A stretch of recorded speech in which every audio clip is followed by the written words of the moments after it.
Hello, say hi to the media. Record ka?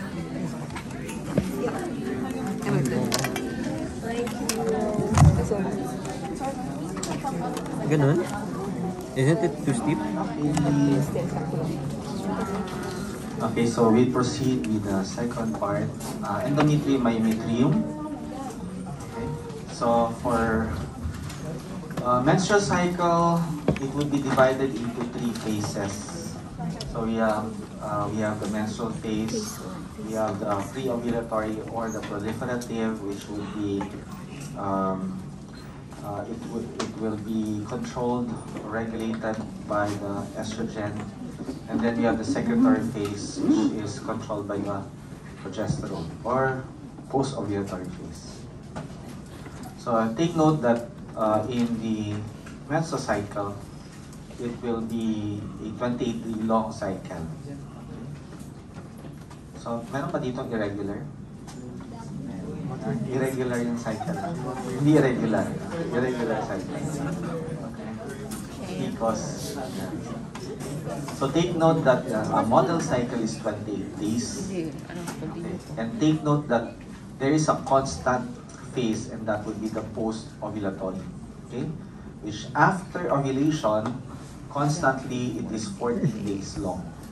Okay? So the cycle is dependent on the length of the pre-ovulatory. Kailan darating? How long? It will depend on the cycle. Okay.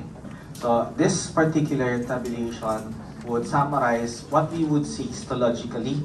Okay, and this is how we date the cycle. Okay, this is how we date the cycle for fertility. Okay. So as you can see in this particular graphing, take note that there is a number on top. Okay, 0 to 14, and that is the post-ovulatory phase. Okay, and that is the one that is constant. Okay, so we have the proliferative before 0, and then 0 to 14 would be the secretory. Okay, so gland mitosis or mitosis would be seen during the proliferative. Okay, you can see the tortuosity. Pag tortuosity, it means that there would be the sawtoothing of the glands that would be seen in the secretory. Basal vacuoles would occur after ovulation. Okay, that is day 16, 17, and that is sign of secretory phase. Secretion into the lumen, that is secretory. Stromal edema would be seen in 2 portions of the cycle. That would be the mid-proliferative and mid-secretory. Okay, and then lastly we have predecidual reaction. So this would apply to the stroma of the endometrium, wherein they would become larger, their cytoplasm would be eosinophilic. Okay, that's predecidual change. And actually, this would be in preparation for the implantation. Okay? Yes, if there would be the ovulation and then the implantation, then this is in preparation for continuity of pregnancy. And lastly, if there would be absence of any implantation, then it will lead to menstruation with leukocytic infiltration. Okay, so let's look at the things that have been seen in that particular table. Okay, so we have the presence of pseudostratification, wala yata ito.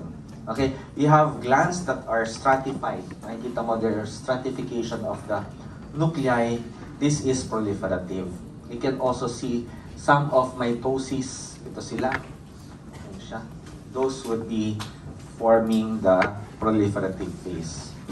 We have the basal vacuoles. Okay, may clearing ka underneath the nucleus. So that is sign of secretory phase. Okay, so that is day 16, 17. Then we have you try to compare the stroma here, okay? Stromal cells, the round cells, and here.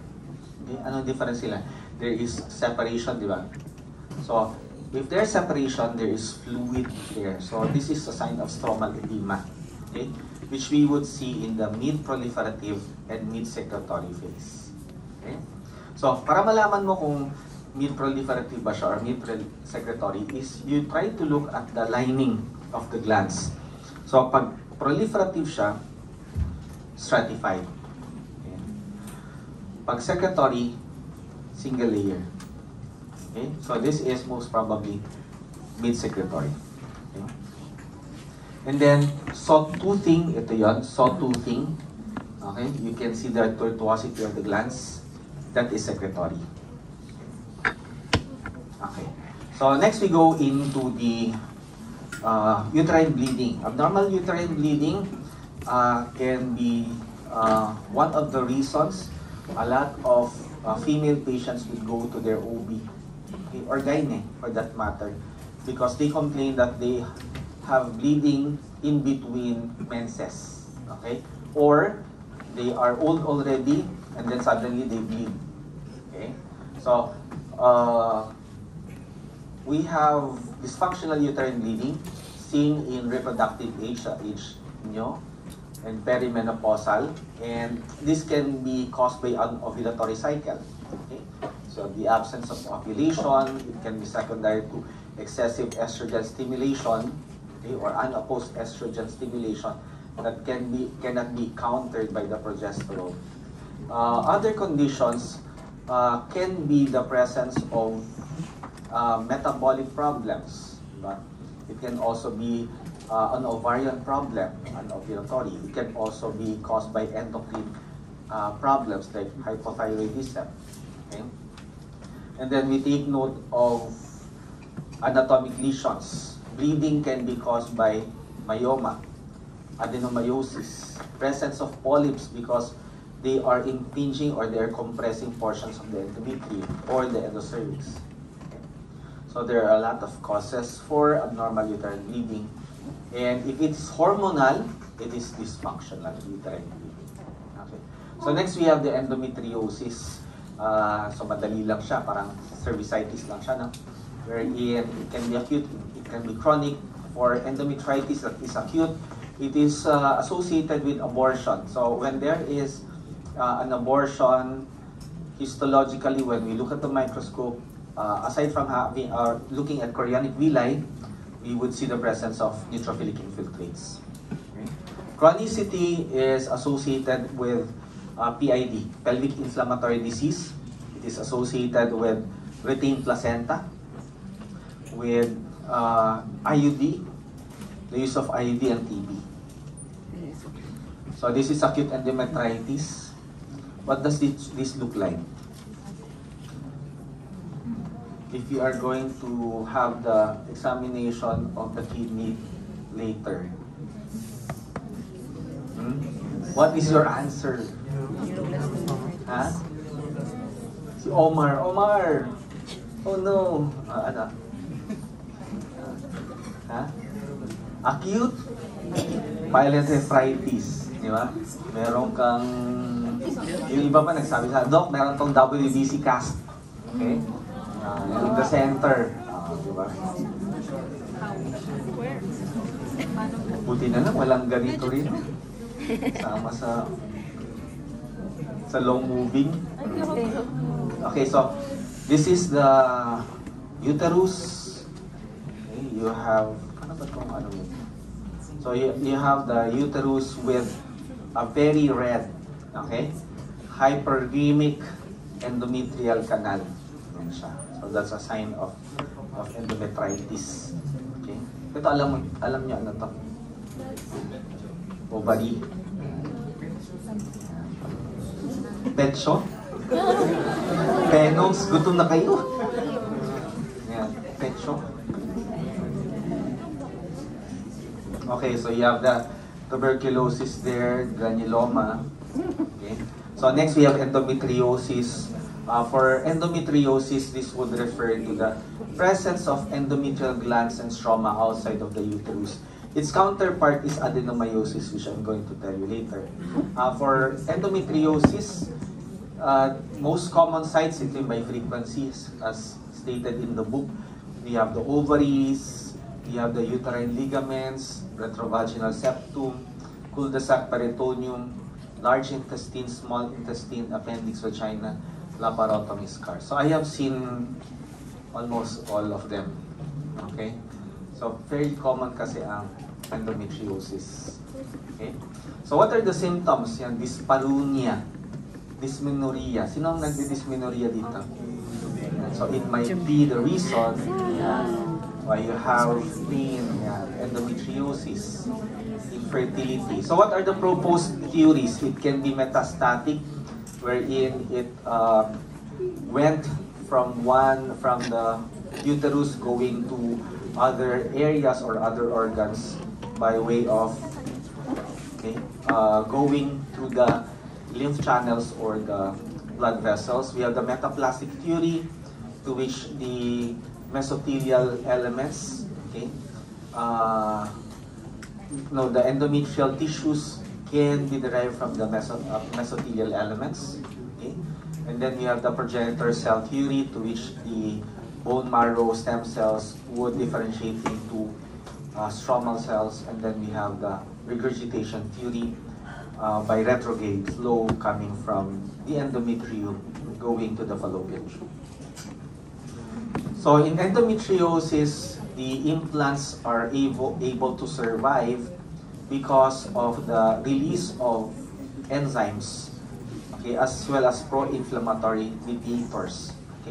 So aromatase is one enzyme that is produced by the endometriotic sites and not produced by the endometrium, and they have the ability, because of the aromatase, the endometriotic sites have the ability to produce their own estrogen and retinoic acid that would be helpful in the survival of tissues. Mutations have already been identified with endometriotic sites, like the KRAS, PIK3CA, PPP2R1A, and ARID1A. So the mutations are not only seen with cancers, but also with endometriosis. So in the ovary, we have what we call as endometrioma or endometrial cyst. We also call them as chocolate cyst, not because they are edible, but because of the color of what is present inside. Parang kalamay. Nuksan mo. Actually, ako nag-picture niya. Nung residente to, tagalan ng picture.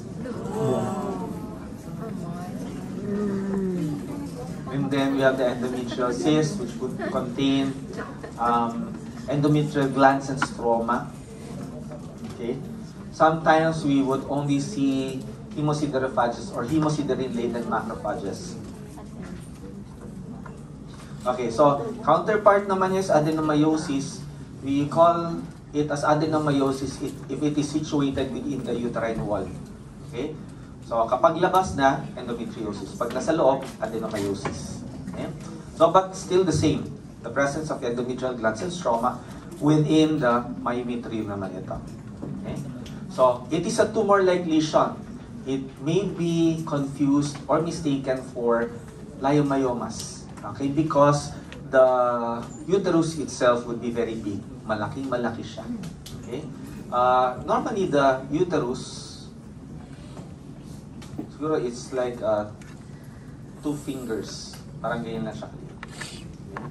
So then, maglagay ka lang ng 2 ovaries and but there are cases wherein nagiging parang ulo siya. So when we cut it, there's adenomyosis there. Not leiomyoma, but adenomyosis. So histologically, we would see glands and stroma. So kita nyo dito sa gross appearance. This is already the one with formalin. Kaya ganito ang color niya. It's white or yellow. And then you notice that there are spaces there that would signify the glands that are enlarged. On the other hand, here, this is, I think, a fresh specimen. you can see the presence of those dark spots. Those would correspond to the endometrial glands containing blood. Okay? So this would be the microscopic appearance of those spaces. Okay? We have endometrial glands and stroma. Endometrial glands and stroma. So by the way, the stroma would be very important because when we look into endometrial carcinoma later, okay, we also have glands there. But in adenomyosis, the glands should be accompanied by the stroma. Okay? If there's no stroma, it may be something else. Okay? It may be a malignant lesion. Okay. So endometrial polyp. So kung meron tayong endocervical polyp, sa cervix we also have an endometrial polyp. Okay? Based on its criteria, almost the same except for the term endometrial glands against endocervical glands blood. So we also see the blood vessels, we also see the fibrotic stroma, and according to Robbins, the stromal cells in the endometrial polyp have been identified with cytogenetic rearrangements. So the endometrial polyp is now termed as a tumor. Okay? So we have here the smooth polypoid lesion. Okay, it's rounded, hindi pala rounded, ovoid. Okay, and then you see the presence of those dilated glands, and then you have the fibrotic stroma. So this one is pink, okay, because it is fibrotic. If it is dark blue, okay, it means that there's a lot of the stromal cells. So it means that it is more of hyperplastic. So next we go to endometrial hyperplasia. Endometrial hyperplasia is brought about by prolonged estrogen stimulation. Okay, prolonged estrogen stimulation. It is also associated with PTEN inactivation. So PTEN inactivation has been seen with anong syndrome? Cowden. Okay, it is also implicated with type 1 endometrial carcinoma, okay, 30 to 80% of cases. In endometrial hyperplasia, we have two classifications. Dun sa book nyo, we have the typical and atypical. Okay? And then, falling under the typical would be the one that is simple, the one that is complex, and then atypical, simple, and complex. Okay. So for simple hyperplasia, I'm going to give you the histologic appearance later. There would be here, wala sa book ito, but in the previous edition, that without atypia, simple hyperplasia without atypia, it's only 1%. Okay? But with atypia, it's 8%. Lumit yung aking letter. Okay? So, take note that whenever there is atypia, there is an increase in the percentage going into carcinoma. Okay? So, complex hyperplasia with atypia is 23 to 48%. Okay? Pero without atypia, it's 3% only. Okay. So, endometrial hyperplasia, you can see the presence of those polypoid masses. Okay? It's like parang same lang sila with the endometrial polyp. That's why it's very important to perform biopsy in order to differentiate a polyp from hyperplasia. Okay, sometimes in our sign outs, we can have both hyperplasia and polyps in our patient. Okay, so what would be the picture of a simple hyperplasia? We have dilated glands, abundant cellular stroma. Okay. You have the presence of varicose glands. You can see the presence of dense round cells. Okay, it's like there's an increase in the round cells that we saw in the normal tissue. Okay, so you can see the variation in the size of the glands. Okay, this is another picture of simple hyperplasia. This is a typical hyperplasia. You can see the variation. Okay? Remember what I've told you? kanina. Usually for the fibrotic stroma, it's not black, it's not dark purple. Okay, if we see this type of stroma, it favors hyperplasia. Okay. So next we have the complex hyperplasia. Ito siya kaya simple, it's because you still see an intervening stroma. Dito. You have a lot of intervening stroma. So when we talk about complex, okay, there's crowding na. There's papillary intraluminal infoldings. It means that the cells are going into the lumen. Okay? There's stratification and high mitotic activity. If you remember, which phase of the menstrual cycle has mitosis? Proliferative. Ayan, proliferative. Okay? Epithelial stratification? Okay. Proliferative pa rin. Okay? Proliferative pa rin. Yan. Okay? So you can see the difference between the simple and the complex. Ito yung simple. Yan ang ito yung simple. Okay? Ito yung complex. Okay? So you can see the very little intervening stroma separating the glands. Okay? But this is still typical. Okay? This is typical hyperplasia, but now it's complex. So when we talk about atypical, you have the complex glands, but you have enlargement of the nuclei. Ito yung sinasabi ko na stratification, enlargement, and then you can see some intraluminal infolding. Okay? Yan siya, intraluminal infolding. Okay? So, this is the typical hyperplasia that is complex. And this is the atypical hyperplasia. Okay? So you can see the separation of each gland. Okay? And that is one feature of complex hyperplasia. Okay? Versus carcinoma. Okay? So medyo magkadikit-dikit lang sila, no? Okay. So now we go to endometrial carcinoma. Adenocarcinoma is its most common variant. The grading system would be dependent on the amount of glands that would be present. Okay? If it's more than 95% glandular, it is well differentiated. We call it as grade 1. We go grade 1. If equal to or more than dapat, less than, solid pala yung inaano natin. Solid, so that is moderately differentiated. If it is more than 50% solid, then that is poorly differentiated. So in this tabulation that we have, it separates the type 1 and the type 2. Okay? Type 1 is more common. Okay? It is associated with unopposed estrogen. Okay? Meron siyang obesity, diabetes. Si Omar, kaaral ka na nito, Omar. Dito pa naman lalabas. Pati yung kanina, yung nakatulog ka. Okay, then we have the hyperplasia. Okay, so because of the unopposed estrogen, hyperplasia is associated with type 1.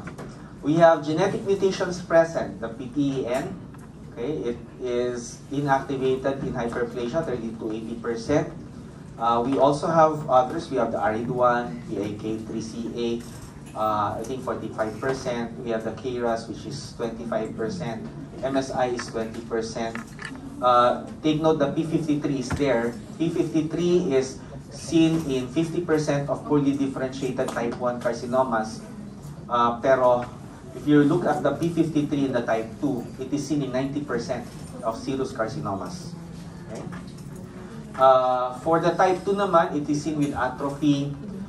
Its precursor lesion is serous endometrial intraepithelial carcinoma. Okay? So, with the use of NGS or next generation sequencing, there are 4 molecular subtypes identified. Okay?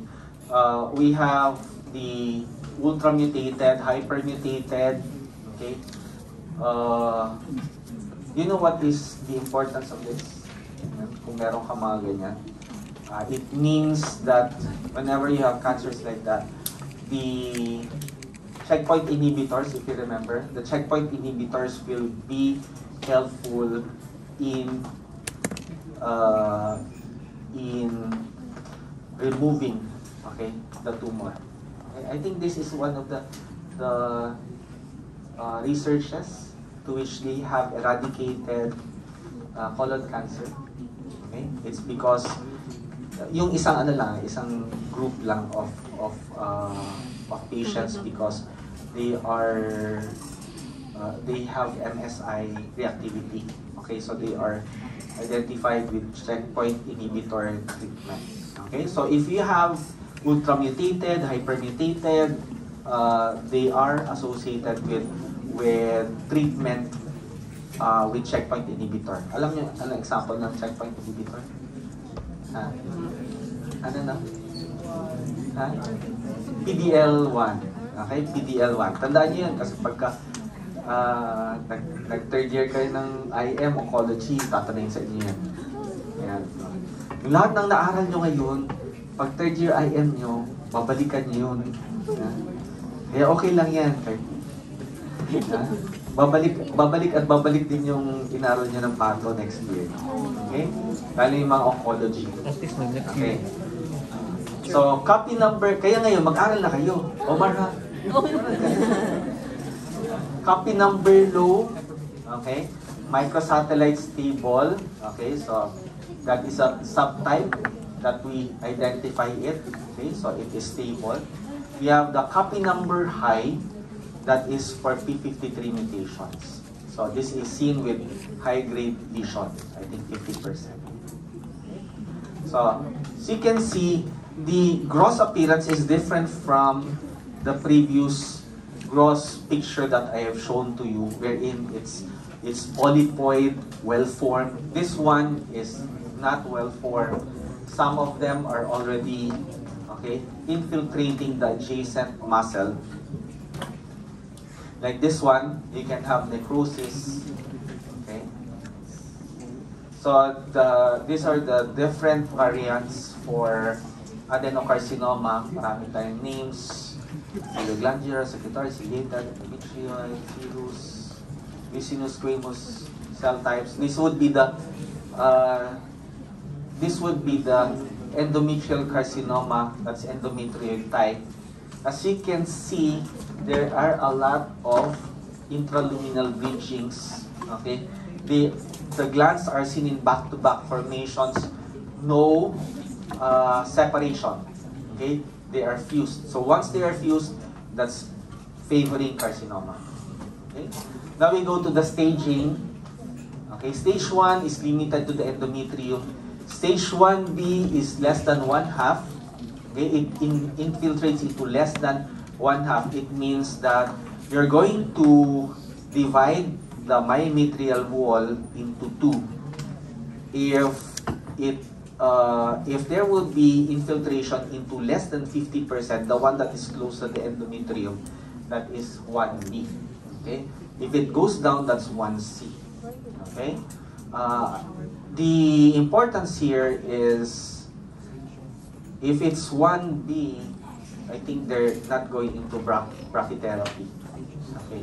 Kapag nag-1C ka, may brachytherapy. Brachy. Mag-bra. Brachytherapy. Alam mo yun, Mark? And then stage 2A, we have endocervical glandular involvement. Stage 2B is cervical stromal invasion. We have stage 3A, invasion into the serosa. Okay, positive peritoneal cytology. Stage 3B, vaginal metastasis. Stage 4A is to the bladder and bowel mucosa. Stage 4B is distant metastasis. So memorize yun eh. Meron. Meron? Wala? Wala sa book yun? Very good. Ulitin natin. Okay. 1A, endometrium.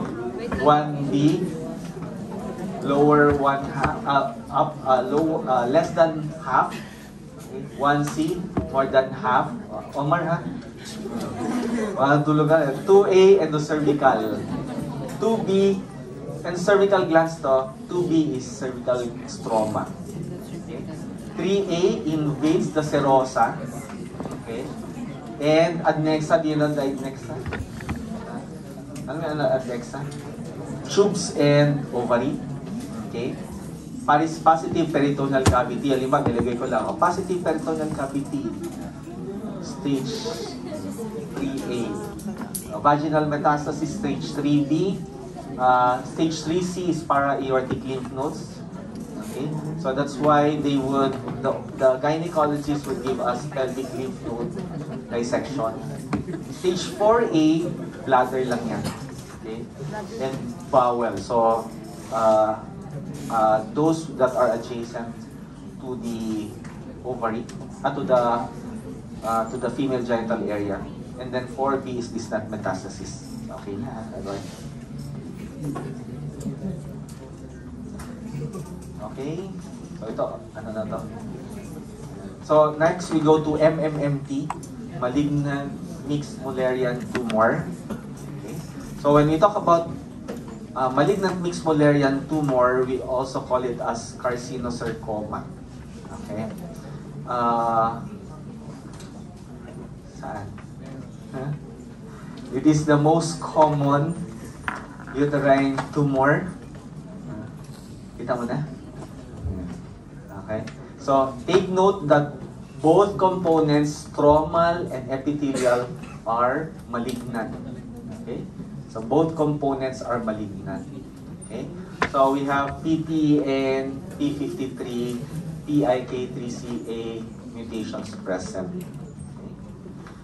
So, they are bulky and polypoid, areas of hemorrhage and necrosis, common naman yan sa malignant lesion. So, but what is grossly, they would look like, okay, they would be the same grossly as that of endometrial carcinoma. Okay? So, but then, what would separate them is the presence of the stromal component. Okay? Kasi meron tayong endometrioid, but then when we look at the stroma, it has sarcoma. Okay?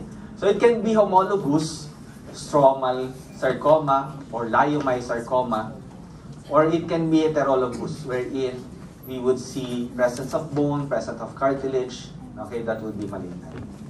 Okay. So this would be the cervix, kinatsa, adnexa. This would be the mass. And then we would see malignant looking glands. You have malignant looking stroma. You have the presence of rhabdoid or skeletal muscle elements. You have cartilage, and then you have the bone or osseous tissues. Adenosarcoma naman, okay, it is polypoid looking. Okay, I have one just this last week.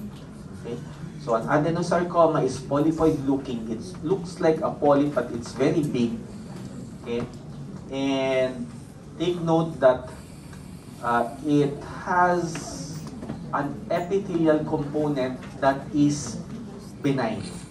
Okay, so its stromal component is malignant. Okay, so adenosarcoma, stromal component benign. Okay, Omar na, Omar, ha? Ha? Malignant. Sabi ko ba malignant? Benign. Epithelial component is benign. Stromal component is malignant. Kasi nakapikit ka eh, ang halak ko. Carcinosarcoma, malignant mixed Mullerian tumor, both components are malignant. Okay.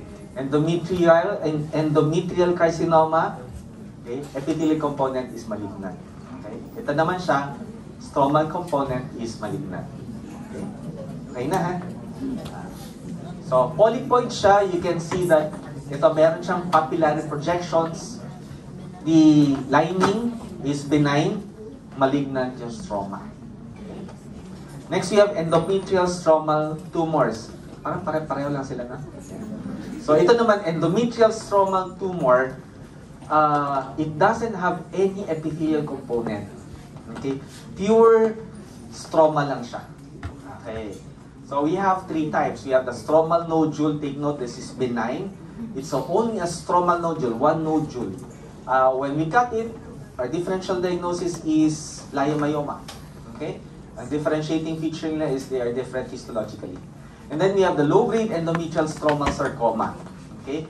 So we have, this one is composed of several benign stromal nodule. Looks benign, but they are several. So this is called the low-grade endometrial stromal sarcoma. And of course, we have the high-grade endometrial stromal sarcoma. Kung ano yung nakita nating stromal component sa carcinosarcoma, sa adenosarcoma, siya rin yung nandito. Pero wala siyang glands. Okay? Wala siyang glands na benign or malignant. Basta pure lang siya na stroma. Okay? And take note, in the low-grade endometrial stroma, you have the JAS F1, okay? SUS12. Sus.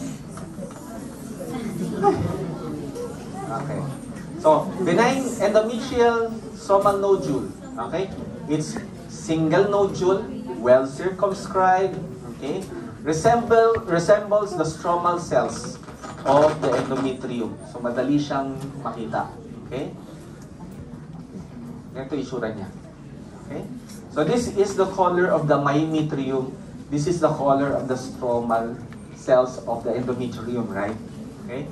Pero you do not see the glands. Okay? So this is called the endometrial stromal nodule. Very easy. Okay? And then when we go into the low grade, you have the presence of several nodules. Okay? Nandiyan na naman si JAS F1 SUS12. Okay? So we have presence of nodules. They can be found within the lymphatic channels. Kaya tawag sa kanya endolymphatic stromal meiosis. Okay? We would see several nodules that are white, similar to that of leiomyoma, but then you can see the color. Diba? Sabi ko sa inyo, the color of the stroma for the endometrium is purple. Okay? So, these are nodules, several nodules. We call it as LESS or low-grade endometrial stromal sarcoma. And then we have the high grade. Pag nakita niyo high grade, galit na galit. Okay? So, it is composed of tumor cells and a plastic-looking, mitotically active with more than 10 mitosis per high power fields. Okay? So, hindi to siya tenga, ha? So, you have, this one will be the endometrial canal filled with necrosis. Okay? On the right side, you have the high-grade ESS. So what you see in adenosarcoma, again, the stromal component of carcinosarcoma would be the same as high-grade ESS, without the glands. Next, we have the leiomyoma. So dalawa na lang tayo. So leiomyoma is the most common tumor in women. Yan siya. As in, every week ako nagka-cut, meron ako nakikitang leiomyoma. Okay? So, it has a MET12 mutation, HMG1C and Y rearrangements. Okay? Symptoms pertaining to myoma is bleeding, urinary frequency, okay? Sudden pain, and impaired fertility. So these are the locations. So dapat wag nyo tong kalimutan. Okay? So what are the locations? We have the submucosal. Submucosal, it means that it is situated within the endometrial canal. Intramural, situated within the myometrium. Okay, subserosal, it is situated, okay, outside. Okay, but still within the serosal layer. So, it is composed of interlacing fascicles of smooth muscle fibers as what we have learned in neoplasia, no? Yan, so, interlacing fascicles So these are composed of smooth muscle. Lapit na tayo mag-exam. And then we have 1/3 of all uterine sarcomas. Okay, leiomyosarcoma. Ayan. MED12 mutation. Ayan. MED12. Parang puro 12, no? Just F1, SUS12, then you have the MED12. Si SUS12 sa low grade. Ayan. So, peak incidence 40 to 60 years old, solitary, large, and fully circumscribed. With mitosis, the same din, 10 or more per 10 high power. So we have variants. Lymph node metastasis would be uncommon. Distant metastasize would be the lung, bones, and liver. Okay. 5-year survival, mababa. Would be 40 to 50%. Although, it depends actually if meron ng bagong mga novel chemotherapeutic drugs like PDL1. So we have myometrial invasion, pleomorphism, giant cells. Okay, and this combination is very important to separate the different smooth muscle tumors. Okay, so if it's a leiomyoma, the only thing that is present would be hypercellularity, but we do not have the mitotic figures as well as the atypia. If we have the atypical leiomyoma, take note that it is leiomyoma. I think in the book, you call it as, may nakabasa na ba? Sa libro? Yeah? Simplastic. Diba? Simplastic leiomyoma. Wala dyan? Ha? Ang atypical? Hindi, wala pa. Nandiyan yan sa dulo. Hindi kasi, leiomyoma kasi tinitin, leiomyosarcoma. Ayan o. Okay. Ayan o.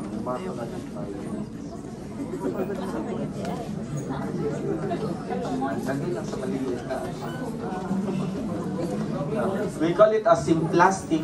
So yan, sinabi ko na ha. Simplastic. Sino yung part ng quiz B dito? Spell simplastic. Si Olive. Olive, spell simplastic. Uy, tayo talaga siya. Tayo talaga siya. Spell simplastic para sa kanila kayo. Alam mo? Simplastic. Ha? Hindi? Simplastic eh. Plastic. SYM. SYM. Simplastic. Okay? Yung atypical leiomyoma is also called simplastic leiomyoma. Okay? So, dito, mitosis, mababa, but there is atypia. Okay? That's the only thing that would be present. Okay? Leiomyosarcoma, all should be present. Mitosis, atypia, cellularity. Okay? Ang stump naman is smooth muscle tumor of kalimutan ko naman na. Anong tawag na? Kalimutan ko na. Stump is smooth muscle tumor of undetermined malignant potential. Wala dyan? Wala. Very good.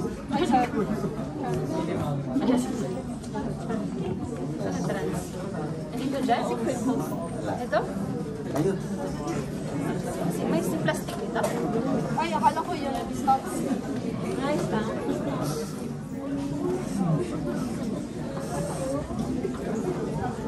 Saan yan? Ay, Jai? Nakalas. Yung pula. Ayan. Nandiyan. I'm dead. I'm cooked. Yes. If wala sa book, nandito siya.